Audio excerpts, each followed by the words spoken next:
What's up? Welcome back to the Sap Shop. I'm Dylan. One of my last videos, I gave you guys a tour of my 12 by 20 shed that I call the Sap Shop. This is where I do all my woodworking and all my fun things that I want to do. It's a lot of shit crammed in this little shed, and if you're not organized, it gets absolutely crazy. I know there's a lot of people out there that got little workspaces and struggle with keeping it organized like I do. So I went to YouTube and Pinterest and all that stuff and came up with my own kind of design, and I wanted to show you guys what I got going on in here. So hopefully it can help you if you're struggling with a design or just want to see a cool little workshop. Let me show you how I got it set up.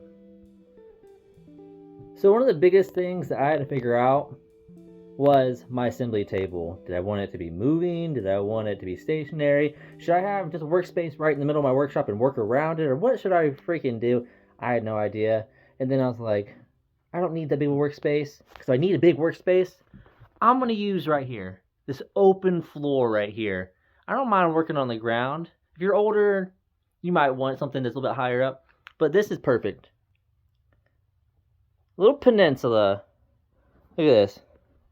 This is absolutely perfect for anything you're going to work on. You can put a full motorcycle motor up here if you wanted to, but I do all of my stuff right here. Absolutely perfect. 4 foot by 4 foot square. And underneath it, I was able to create storage for my stains. Shove a full toolbox under here where I keep all my extra little stuff. Everything that I want when I'm assembling. Fasteners, glue, all that good stuff. Everything I could possibly. Don't you judge me on how dirty these are. They're perfectly organized for me. It's got everything I need. Little station for my sander and glue. And the pit of doom. We don't go in there. It's just full of shit. Don't look at that. That's my shame. This is probably my favorite spot in the workshop, is my assembly table. It gets all the use, and it's just so functional, and I can stand on it to get to my loft right there. Unlike this one, where I gotta stand on something sketchy like a swivel chair, which I don't do because that's dangerous. I do it all the time. I do it all the time, and I almost fall every time. I even got a little tiny little ladder, which is, it's almost worse. It's like, hey, Dylan, do you want this tiny little ladder? Yeah, sure. That thing's a death trap, and I should burn it. Next time it might make it into the fire. But I can't throw it away. It does elevate me high enough. So it's a different story. It'll be on the video of Dylan breaks his neck. It'll show. So the next biggest thing was my miter saw. I need enough room to get wood in here. I'm still working on it. I'm going to bring it out some more and stuff. So it's still a work in progress. I'm not fully finished with this shop. It is a work in progress, and it's always evolving. But I've got 9 foot that way, and I've got 10 foot to the wall. I've got plenty of space to cut any kind of lumber that I would cut in here for my projects right here. And that's why it's placed a little offset, but absolutely perfect for what I need it to be. Then I had to focus on storage. I knew I wanted a wraparound workbench to place all the things. And I knew I wanted storage underneath all my workbenches, along with a Red Bull mini fridge, because it's absolutely freaking necessary. It is not plugged in because it is cold enough I don't need it plugged in right now. Storage for fasteners, just absolutely everything. Wide open, in your face, ready to go. And there's my CNC router. That was the next biggest thing, is everything had to be super accessible in this workshop. Just ready to be plucked off the wall, out of a shelf. I could look around, find it. You could come walk in here, not know where anything's at. Just look around. You'll find what you need. I promise. So one of the things I struggled with when building this workshop was I wanted French cleats. I wanted them so bad. I was like, I'm going to have French cleats everywhere. I'm going to have black wall, natural wood, French cleats. I'm going to build all the things to hold all the things. And then I was like, man, that's going to be a lot of work. I don't want to build French cleats all day. Yeah, I got to run through the table saw and put them together, but then you have to put like each little thing together to hold your things. I don't want to build that. It costs money and time. I want to build stuff that I want to build. So I found the wall control system. These are my steel pegboards. It's called Wall Control. Really cool. They come in so many colors, and it comes with all these brackets and shelves where you can just put them how you want them and all that stuff. I found these, which they cost a little bit more than fridge sheets probably do, but you can put them up in 5 minutes. I mean, seriously, heavy duty, hold whatever I want. I wish it'd sponsor me so I can get some more, right? But no, these are my favorite thing in this workshop. I've got them on this wall here, and they're black. This is freaking cool. I want it black everywhere, and it doesn't look gaudy. It looks beautiful. Directly behind my assembly table is this one where I have the things I usually grab for the most: speed square, hammer, nail sets, all that stuff. Or, you know, monsters usually sitting here, and first aids right there too.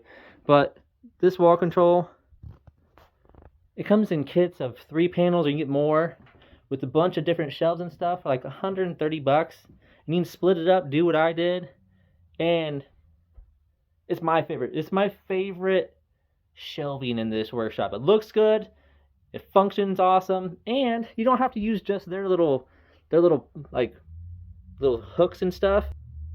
Look, these are just some generic ones I have that work perfectly. See? So super useful, way better than like this material kind of pegboard that everybody seems to have at Home Depot. Go get you some of those and just rip out every time you put anything more than 5 pounds on it. Way better. Then we come over to the most sophisticated shelf you'll see in your life that's not Boeing. It's Boeing because I need to put a support right in there.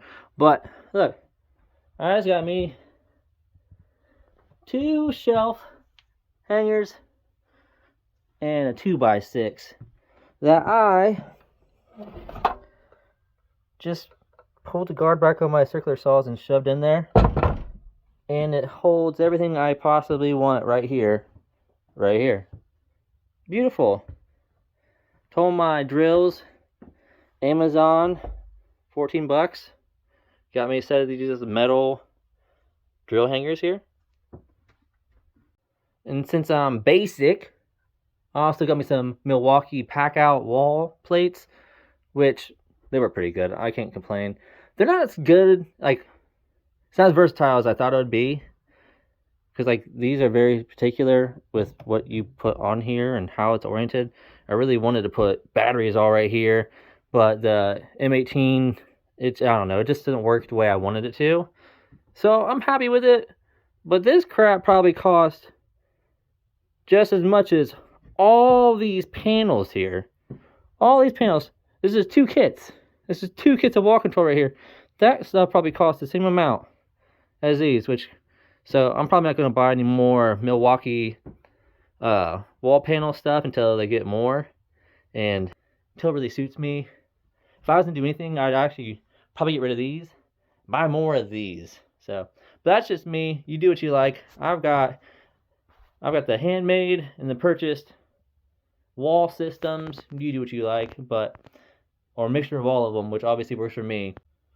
When organizing, I definitely made sure I made certain things a priority, like safety, fire extinguisher, and I wanted me a fancy little cabinet to keep my blood clotter right here. You need a lot of this, just in case you, you know, a finger or something.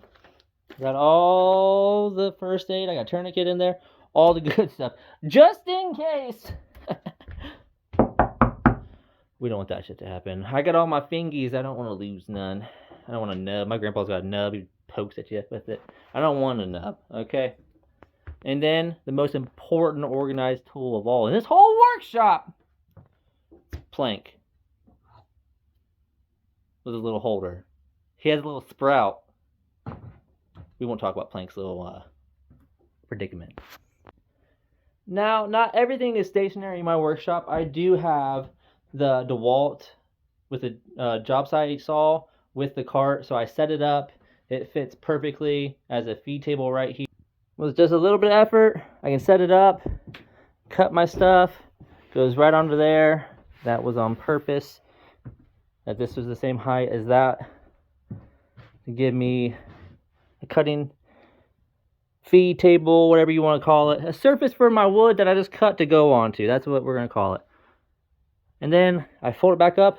I roll it back into its dusty corner next to my welder that I never use, but will maybe one day. I don't know. I got gas for it finally, and I haven't used it, but this is also on a cart because I am not about to weld inside of this wood, this dry, kiln-dried wood shed. This thing, I go outside to my porch and I'll weld outside, all that good stuff. Safety first. You hear me, fire extinguisher? Last thing on the list are my lofts. Over here I keep my templates, woodworking stuff like my swords and stuff I'm working on, all that good stuff. All this stuff already built, it's gonna be waiting to sell on Etsy. All my shipping stuff and my flat material like plexiglass and my little my thin oh god, why can't I remember the name of it? My thin plywood is up there as well, along with a AC unit that I toss in that window when it is hot. Over here is my cluster. It has motorcycle parts, absolutely everything that I'm not using but need dearly. I'm not a hoarder. It's valuable. I need this stuff. I probably should get rid of half that shit, but I can't. So that's the spot. It's put there strategically. This is my stuff, which is completely fine to have. It's not a problem if you know you have a problem. And I mean, who doesn't need old fire hose, a solar panel that you might put up someday, and motorcycle parts that you don't have a motorcycle for? I don't know. See, look at this. Perfect step stool. Well, that was how I organized my tiny, oh, I'm getting too old for that shit, workshop. If you guys found this helpful and gave you a little insight to how a mastermind red-bearded man organizes his tiny little workshop, I'll see you guys next time. Like and subscribe, or don't. It happens.